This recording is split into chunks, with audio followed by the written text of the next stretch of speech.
The funny part is today, if I ask my son, do you know there was life before Wi-Fi? We can't imagine our life without wireless, so let's see how it all began. In 150 BC, people started using smoke signals. This was the first wireless communication in history. No significant improvement was established until the 19th century. In 1865, Maxwell came up with the theory that electric and magnetic fields can travel through space as waves. Between 1886 and 1888, Hertz demonstrated that he was able to transmit radio waves through the air. In 1894, Marconi began developing a wireless telegraph system using radio waves following Hertz's experiment. On January 13, 1910, Lee De Forest Company produced the first public radio broadcasting.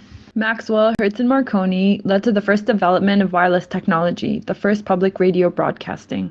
During World War I and World War II, the need for wireless communication for both fighting forces and secret agents led to the rapid development of smaller and more efficient equipment. In 1940, we learned a new word, the walkie-talkie, the ancestor of the mobile phone. The rapid development of wireless technology placed us at the next step of the S-curve. The diffusion of the radio started in 1920 when Franklin and Eleanor Roosevelt adopted radio. In 1930, more than 40% of American households owned a radio. A decade later, in 1940, the number more than doubled to 83%. In 1981, the first generation of mobile phones was launched. In those days, the mobile phone was big and heavy and only allowed voice calls. Everyone wanted to become connected now. The wireless technology evolved due to the demand for faster connection. It took another decade for mobile phones to shrink into pocket size. The 2G technology allowed users to call and text. In 1997, Wi-Fi was born. Wi-Fi is a wireless computer network that links two or more devices using radio frequency. Using Wi-Fi, we can share any sort of data, including internet broadcasting. In 2007, a breakthrough occurred.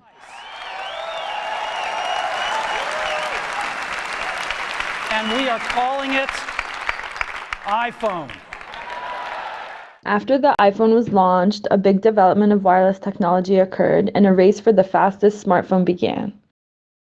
Apple were the first to incorporate 3G internet technology into the mobile phone. Now you can read emails, the news, share on social media, and so much more. The demand for faster communication didn't stop there. Now we have 4G, extremely fast mobile internet. This technology is so fast, you can surf the internet at the speed of your fixed line at home. The adoption of smartphones was so fast that in less than 10 years, more than 80% of people owned a smartphone. Now everyone is connected anywhere, anytime. Now when the whole world is connected through high-speed networks, we can see the new development on our S-curve, the IoT. IoT, or the Internet of Things, uses fast wireless connection that allows us to communicate not only anytime or anywhere, but with anything. Even the devices we use communicate with each other, making our lives better. IoT has numerous usages: industry, transportation, Medicare, agriculture, and much more. By 2022, it is expected that more than 1 trillion devices will be connected to the internet. Now imagine communication that could be even faster. Meet Li-Fi. Li-Fi is a part of optical wireless communications technology that transmits data through light waves. We are at the beginning of a new development in wireless communication technology, connection at the speed of light.